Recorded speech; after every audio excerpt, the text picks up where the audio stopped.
I'm going to go back to just one little point you made on one of your slides, and then you've sort of answered part of it already, but if you could be more explicit. Students don't know anything about working in a team, and an auxiliary to that, in my experience, is they have no idea about project management. No matter how you describe project, even the most generic notion of project management, they don't have a clue. I've gotten a hint as to some of the scaffolding that you offer, how much guidance and when.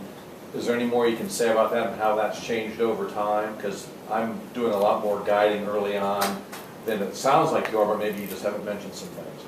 Yeah, so there's a lot more guidance in lots of different ways. For the project, for example, that occurs at the end of the semester, the points are for the poster presentation at the end of the semester. The final product, it's an all or none thing, and so there aren't any staged points along the way, but there are staged deadlines along the way, so that's helping them to figure out. So what does it mean to manage a project?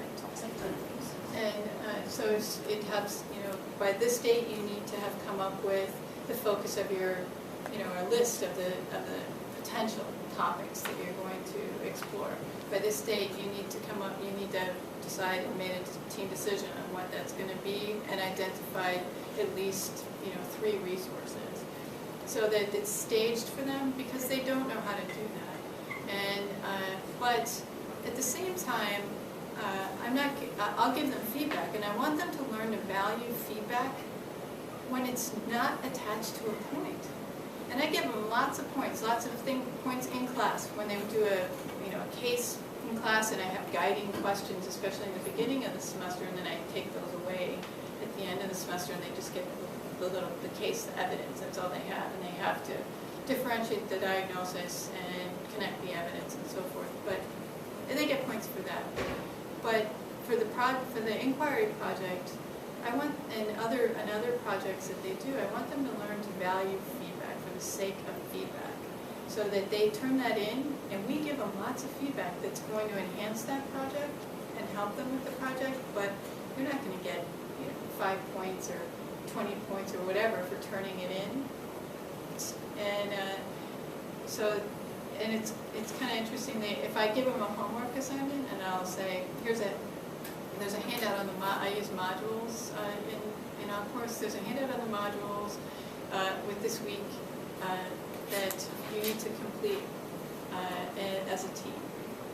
And so today they all it's typed up, it's all brought in, and we did an exercise in class where having completed that was very helpful to doing the case that we did in class. But they all came up, are you not going to collect these? I am not. That's your homework, and that's for you to do. And so that's my way of helping you get kind of figure out what you need to succeed. But, and I just don't, so those are does that help you?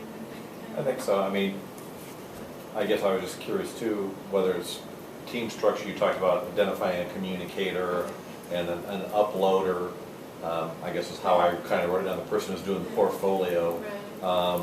But then did you leave it up to them to sort of figure the rest out, or did you say, some common things, some common areas of responsibility on a team could be A, B, C, D, just like with project management. There are all those wonderful mnemonics out there. The one I threw at my students is the SMART one. For a lot of them, that's an absolute revelation. They have no idea that you actually need to be caring about whether something is attainable in the time that you have. I mean, do you provide them anything as simple as that, or do you sort of let them? Okay. Yeah, I use the evaluation as a way of process, or the reflection process that's associated with that evaluation, as a way of helping that. So the question, having them reflect on what role are you playing. So, and there'll be a list in your team: facilitator, recorder, scheduling, other. So and then the other thing that I think is really important is finding a way to helping them to understand who they are in the context of a team. And part of that is recognizing that everybody has different strengths, and everybody also learns differently. And so we do an exercise in the first lab when they're with their teams that's kind of fun. It's, you know, John, the north, south, east, west exercise for leadership. Yeah, they love it. So it's a description, you're a north person, you're a get it done, you know, this exercise. So we do that, and that's a revelation for them, a lot of them, and is to realize, and then to look in their team members. Their teams aren't organized by those criteria, so they may be in a team of all north type people. Well, that means that there's some other perspectives and leadership styles that aren't represented, and so they need to kind of think about that a little bit, and because they, in the process of that exercise, have recognized the value of other ways of thinking. And then I know some other people, I don't do it, but they're learning style type of surveys and things like that might also help.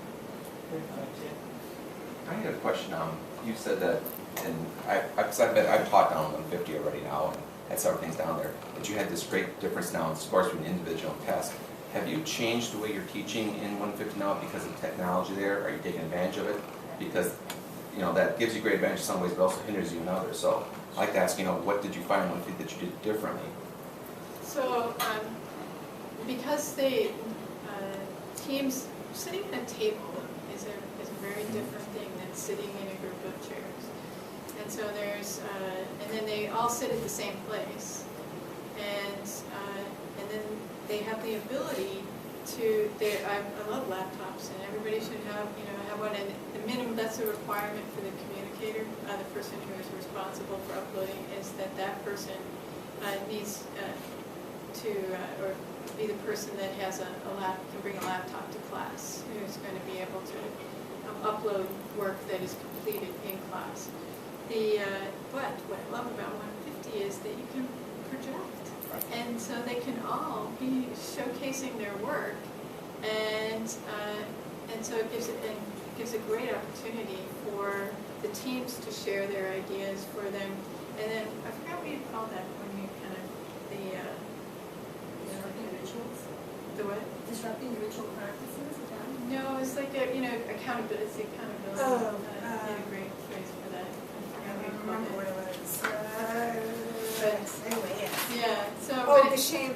The shame effect, yeah. So that's essentially what it does, right? So Not much of a everybody mistake. works really hard because it's going to be up on the wall, and everybody's going to see what you've done, and that plays to their competitive nature. That's the other thing. I think that individual competition is very different, but team competition can really, you can take advantage of that in a classroom to enhance the level of learning that's going on. And so that can be what I call healthy competition. And so they pay very close attention as time goes on to how different teams are doing. And then they also they go and they steal stuff from their needs cards. I gave sometimes I have a whining session, and they get like 10 minutes. Every team gets one whine because and you have to whine before you do it, so that nice and loud, so we can all hear you, so that it's kind of humorous and fun. And one time, one of the teams said that somebody stole from our e-chart, and our ideas, and I thought, well, I would be flattered if I were you, that they think that's such a great idea, but it creates that kind of healthy competition of knowing what everybody's going to do.